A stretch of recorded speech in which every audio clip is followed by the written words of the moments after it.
संत और नाग की कहानी। एक समय की बात है, किसी गांव में एक ब्राह्मण अपने परिवार के साथ रहता था। उसके परिवार में उसकी पत्नी और एक पुत्र था। वह बहुत ही गरीब थे। उसके पास कभी कभी खाने को भी नहीं होता था। ब्राह्मण की पत्नी बहुत दुष्ट और चालाक थी, इसलिए वह रोज ब्राह्मण को भिक्षा मांगने जाने को कहती थी, पर ब्राह्मण उसकी एक नहीं सुनता था और घर में राम नाम जाप करता रहता। पत्नी के रोज रोज लज्जित करने पर ब्राह्मण एक दिन सुबह सुबह उठा और अपनी पोथी पत्रा उठाया और दूसरे गांव में चल दिया। चलते चलते वह घने जंगल में पहुंचा और अंधेरा हो गया। वह वहां एक बड़ा सा पीपल के पेड़ के नीचे बैठ गया और राम नाम जपने लगा। सुबह होने पर जब उठा तो पास के सरोवर पर स्नान करके वह आगे चला और दूसरे गांव में पहुंचा। गांव वाले उससे ना तो कोई कथा सुनना चाहते थे और ना ही कोई उससे भिक्षा दे रहे थे। वह ब्राह्मण दुखी होकर घूम फिर कर फिर उसी पीपल के पेड़ के नीचे आकर बैठ गया। वह पीपल का पेड़ बहुत विशाल था। उस पेड़ की जड़ में एक विशाल काय सांप रहता था। उस ब्राह्मण ने सोचा कि मेरी कथा तो कोई नहीं सुनता, यह कथा मैं पीपल के पेड़ को ही सुना देता हूँ। अपनी कथा सुनाने लगा।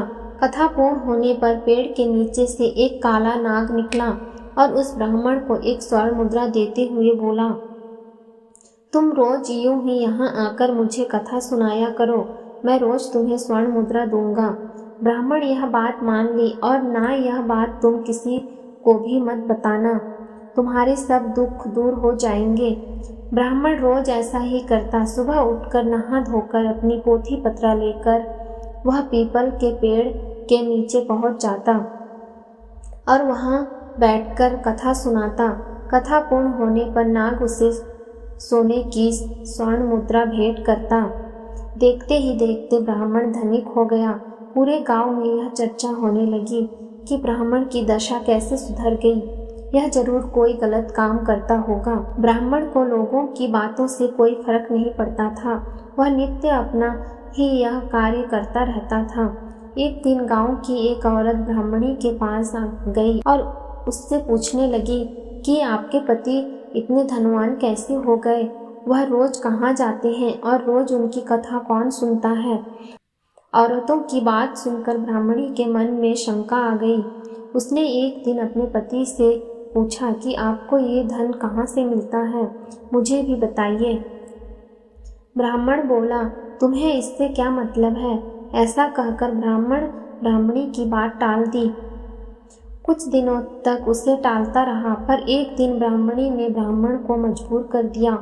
ब्राह्मण मजबूर होकर उसने अपनी पत्नी को नाग की सारी बात बता दी, जिस वजह से उसकी पत्नी के मन में लालच आ गया और ब्राह्मण के खाने में नशे की दवा मिलाकर उसे खिला दिया और अपने बेटे से बोली, बेटा उस पीपल के पेड़ पर जाओ और नाग को मार कर सारी संपत्ति ले आओ। ब्राह्मण का लड़का अपने पिता का पोथी पत्रा लेकर वहां गया और पीपल के पेड़ के आगे बैठकर कथा सुनाने लगा। कथा पूरी होने पर वह नाग बाहर आया और उसको स्वर्ण मुद्रा देने लगा।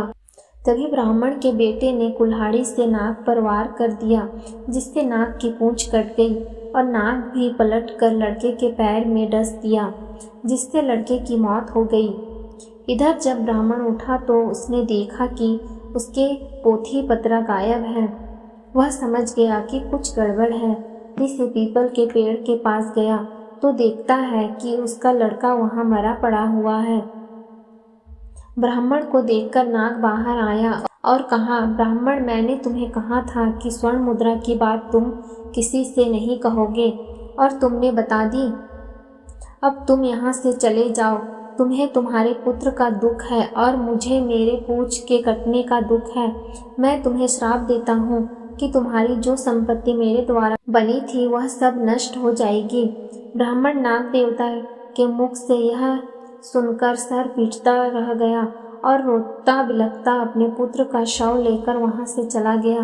घर जाकर अपनी पत्नी को बोला, देखो, तुम्हारे लालच की वजह से हमने अपना एक लौता पुत्र गवा दिया और हमारी सारी संपत्ति नष्ट हो गई। ब्राह्मणी भी रोती रही। संत और नाग की कहानी आपको कैसी लगी? अच्छी लगी तो प्लीज़ इस चैनल को लाइक और सब्सक्राइब ज़रूर करें। पूरी कहानी सुनने के लिए धन्यवाद।